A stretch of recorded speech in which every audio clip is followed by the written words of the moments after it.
When dealing with the genealogy of Jesus, there is an objection that the rabbis, people coming from a Jewish perspective, like to make, and that is that Jesus cannot be the Messiah because he's not a descendant of David.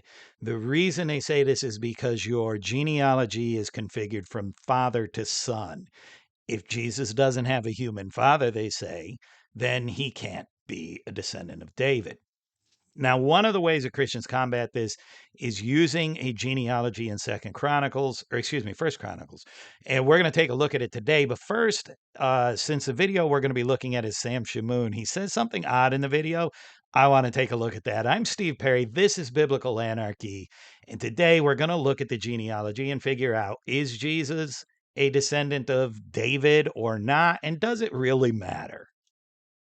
Well, here's the thing that Sam says that strikes me as odd. Father, so that when you give a genealogy, you don't give the mother as the daughter of the child's grandfather, because that would raise suspicion and accuse Jesus of being born illegitimately, so that they didn't know the identity of the father, and that would be a slander against Christ. So if Luke, what he's arguing here is that Luke's genealogy is actually from Mary. And his point is that if you gave the genealogy of Jesus as coming through Mary, it would make it seem like Jesus was illegitimate and it would be a slander against Christ. My question is, did Mark know this? Now, it's odd that Sam would say that they're trying to avoid identifying him as Mary's son because that would be blasphemy to imply he didn't have a father. Because, in fact, in the book of Mark, we do not get a virgin birth. But here we get, is this not, Mark chapter 6, verse 3, is not this the carpenter, the son of Mary and brother of James and Joseph and Judas and Simon? And are not his sisters here with us? And they took offense at him. So, this story that's told here is about Jesus teaching in the synagogue, and we get it in the other synoptics as well. We get it in Matthew 13, verse 55. But notice the difference in the language. Is not this the carpenter's son? Is not his mother called Mary? Are not his brothers James, Joseph, Simon, and Judas? And are not all his sisters with us? So we go from, is this not the carpenter, to is this not the carpenter's son? So it appears that Matthew was uncomfortable with the language in Mark and changed it. But we got to remember, Mark as a gospel comes before Matthew. So most likely the original version is that they are unsure of who the mother is, or who the father is. We get the same thing in Luke, although it's altered slightly. Today the scripture has been fulfilled in your hearing, and all spoke of him and marveled at the gracious words that were coming from his mouth. And they said, is this not Joseph's son? So again, here we're putting a father in where one did not exist in Mark. Now, this is not the same story in the Gospel of John, because the synoptics often differ. And where did it go? I know I had it highlighted. Here we go. Verse 42. Let's see.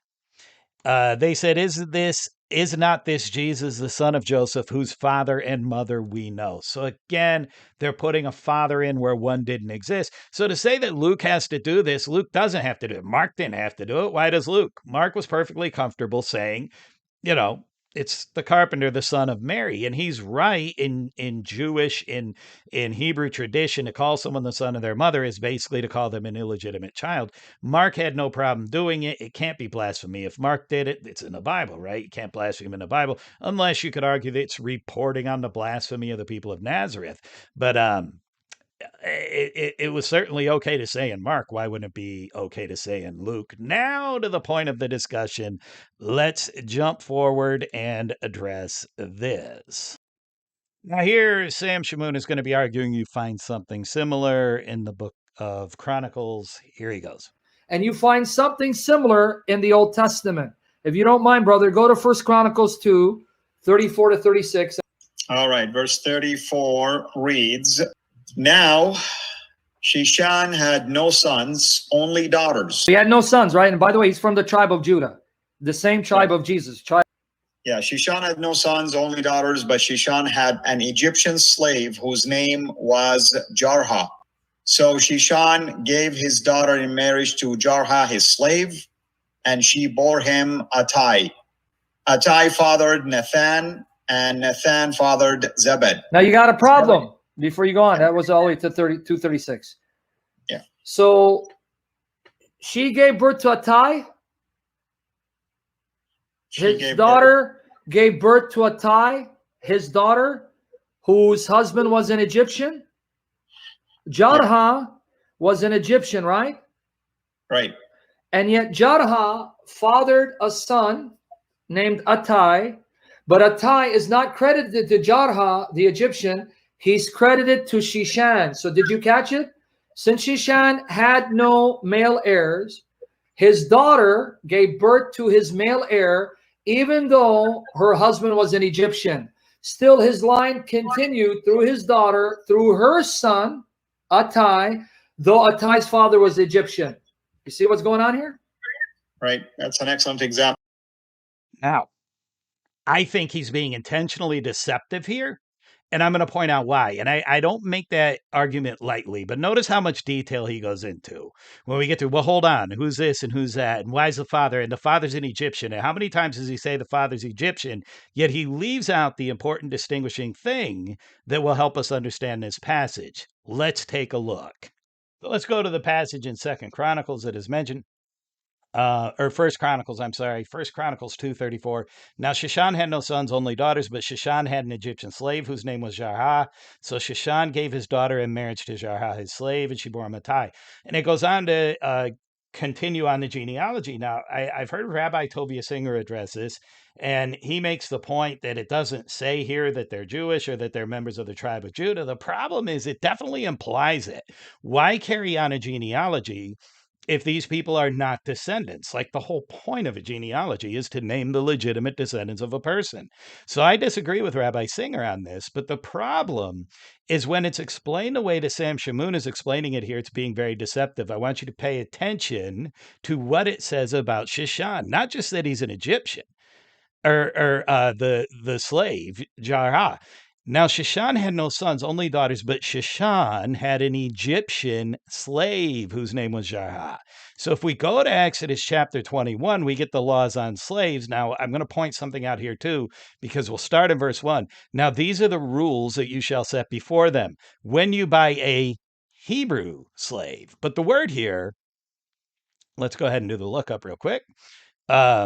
Well, that's going to show up in the wrong panel, but that's okay. We'll bring it over here. The word here is Ibri. It says also another name for an Israelite, right? Descendant of Hebrew man, woman. But if you go into the Brown, Briggs, and Driver dictionary, it gives you a broader definition, and it says the word basically means to cross over. So it's somebody who crossed over the Jordan into the land. Is it clear this is a Hebrew slave or not? I don't know.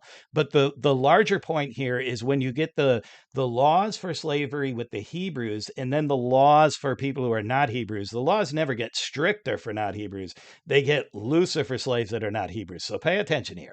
When you buy a Hebrew slave, he shall serve 6 years, and in the 7th he shall go out free for nothing. If he comes in single, he shall go out single.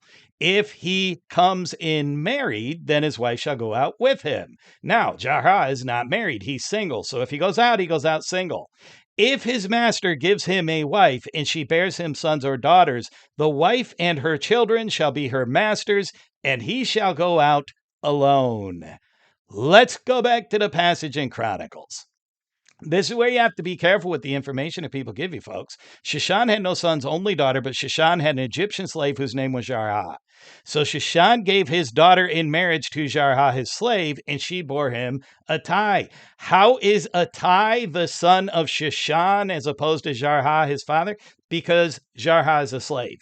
And as a slave, when he bears a son for the daughter of Shishan, he's actually bearing a son for Shishan. Therefore, Attai legally is the son of Shishan. So he doesn't get his genealogy from his mother or from his Egyptian father. Rather, he gets it from his grandfather, who gave his daughter in marriage to a slave so that the child would be his property. In other words, what Shishan has done here is he's found a loophole to get around passing land down from father to daughter. Can't give it to the daughter? I'll give my slave or my daughter to my slave in marriage, she will then bear a child that will be property of the house of Shishan. Therefore, that child can inherit the property of Shishan. So instead of finding a loophole for Jesus, because obviously Joseph isn't a slave of Mary's father, instead of finding a loophole for Jesus, what he's done is shown how hard and fast this rule was, because he had to get around this rule somehow, right?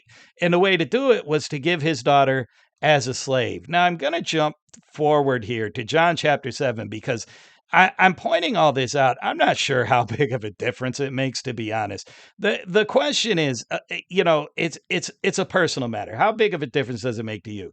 Is Jesus a descendant of David or not? Now, I will point out that Jesus, on a couple of occasions, says, how can the Messiah be the son of David? And Christians take that as Jesus saying, well, he's the son of David, but he's much more. But that's not actually what he says. He actually says, how can the Messiah be David's son if David called him his Lord? Right? So Jesus disagrees with the notion, by the way.